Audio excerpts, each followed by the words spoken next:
Hi, Greg Whitmore from Tiny Mountain Wellness.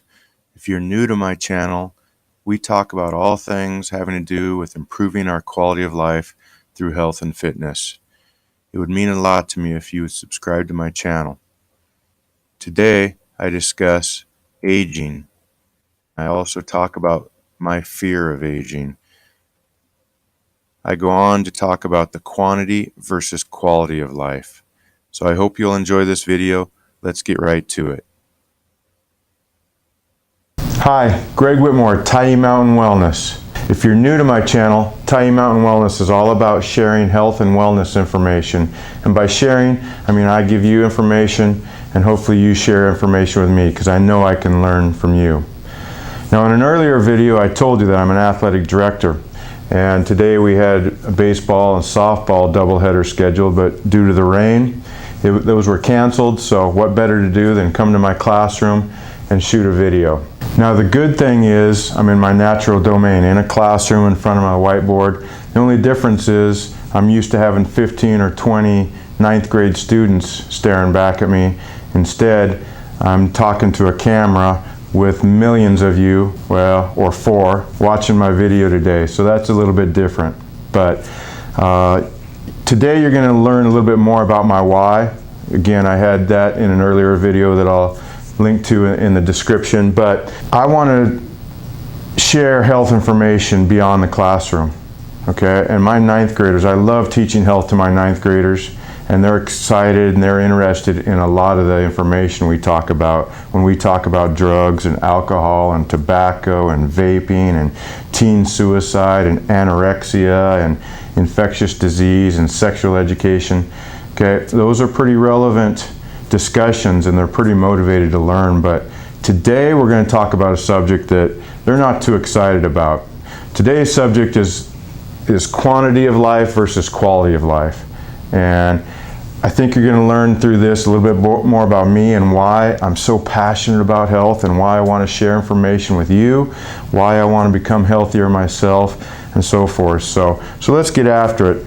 So to start off this discussion about quantity of life and quality of life, we're going to talk about aging. And I don't know about you, but aging is something that I've given a lot of thought to.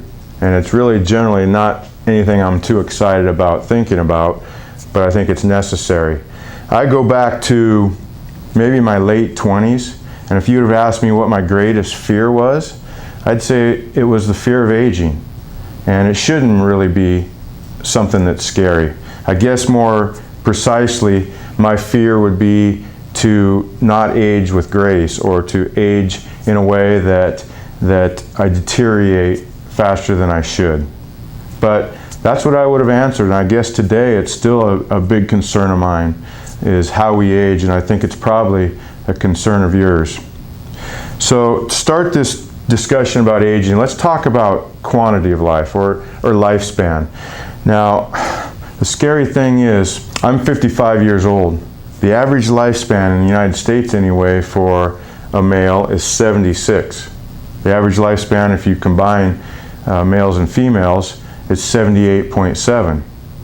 So I am, as a 55-year-old, or almost ready to turn 55, statistically I'm 70% of the way through my life. That's scary. Now luckily my quality of life is great, and I hope it continues that way, but it's scary how fast time is moving, and it's important with that last 30%, hopefully more than that I maximize that and age gracefully. So let me get into the discussion a little bit more and hopefully give you guys some food for thought. I'm going to draw a lot of lines on the whiteboard. Hopefully you can see it well. But let's start off with a line. Okay? And we're going to start right here, as I often do with a continuum or a timeline. But let's start off with this one being our birth. Pretty simple. This one is when we die. Okay? That's our timeline. And we really have no control of when we're born, but death, we do have some control. We don't always have a lot of control, Certainly, I can die if someone is texting and driving and crosses the center line, or a drunk driver crosses the center line. I don't have much control over that. But there's a lot of things I do control, and that's what we always want to focus on, what we can control. So, I guess in another way, this is the beginning. Okay? And that's the end of our story. Now, depending on your view of life and your religion and everything else, maybe that's not the end in your mind, and that's great. I'm not going to go into the religious part of it. But in our mortal life here on earth, that's our beginning and our end. That's our story. That's our story. Now, the interesting thing, and I love going to cemeteries, because cemeteries are like a history book. We talk about this being a story. There's a lot of stories in a cemetery. You go to the headstones and you may see something 1875 to 1942. That person had a pretty good life and they had a lot of stories. We don't know much about that other than when they were born, and when they died, we really don't know what their story was. Sure interesting to find out. You see some headstones that may say 75 to 76. Obviously that's an infant dying, and we don't know what happened there. We don't know about their story. We certainly know that there was probably some grief and heartache and sorrow of someone losing a baby, but we don't know much about that story. So it's interesting to think about that when you go into a cemetery. So still talking about quantity of life, I want to talk to you a little bit about my dad. So my dad was born in 1938.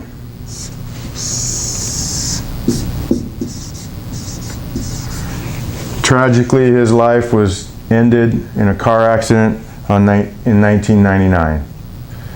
I'll talk about that maybe more in another video, but he had a disease, type 1 diabetes, that affected his health that day, causing him to crash and die on Memorial Weekend of 1999. So we know that he died prematurely. And then he had some years beyond that. He was healthy at the time of his accident. He would have lived for several years. Who knows how his health would have gone during those years, but he would have had more chapters in his book. I know a lot about his story here.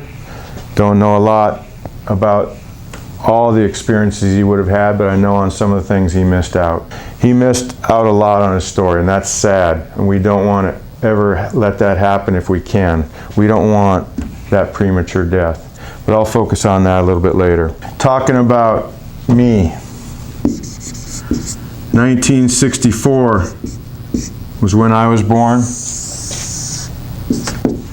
Have no idea when I'm going to die. Hopefully it's a long time, but statistically, I got 22 or 23 years left. I'm 70% through my timeline, through my story. I believe I'm going to beat the odds, but that's up to me a little bit in some of the decisions and some of the life choices I make. So that's quantity of life. Let's turn over to probably what's more important, and that's quality of life.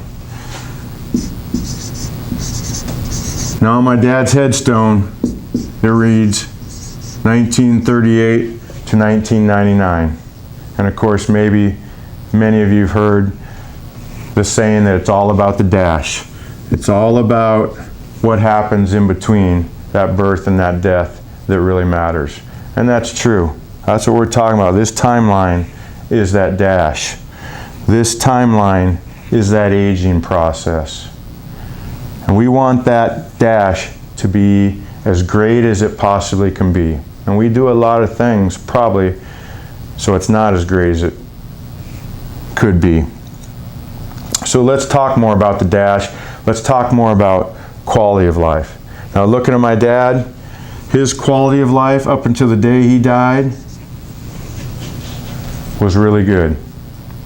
Other than the type 1 diabetes, which he managed pretty well, he was really healthy, happy, loved his family, really had no limitations.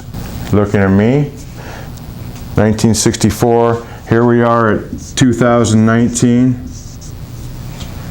My quality of life is really high as well.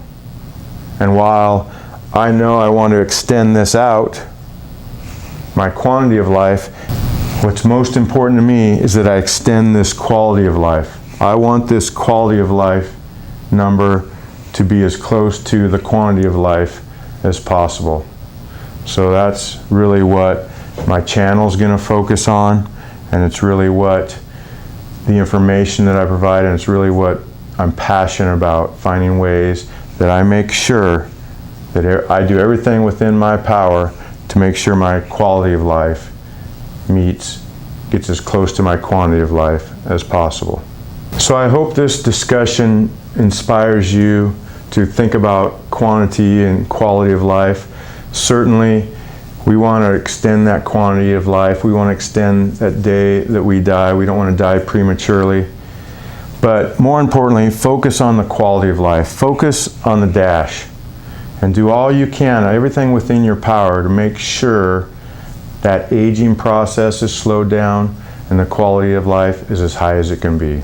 So thank you for joining me today. I'd be honored if you'd subscribe to my channel. If you got some value out of it, I'd appreciate a thumbs up.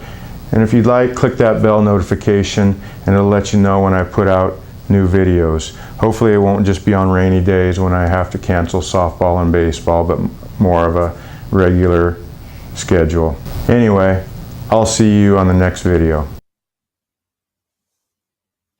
Okay, here's our question of the day. Is aging something you are concerned with? I know I am. Please comment in the section below. I'd be interested in knowing your thoughts. And as always, I'd like to share a couple websites. This is one that I put off for as long as I could. After receiving notice after notice and membership sign-up forms, I finally did it. And I have to admit, it's a great site. It has a section on health, a lot of tips for as we get older. And here's another one I found, 27 best anti-aging tips of all time. So there's bound to be one or two that can help us. So that's it for our video. Again, it would mean a lot if you would subscribe to my channel, and if you got some value out of today's video, please give it a thumbs up. If you're interested in knowing when I put out new videos, click on that bell notification. I also have a lot of great content over at my website and blog at tinymountainwellness.com.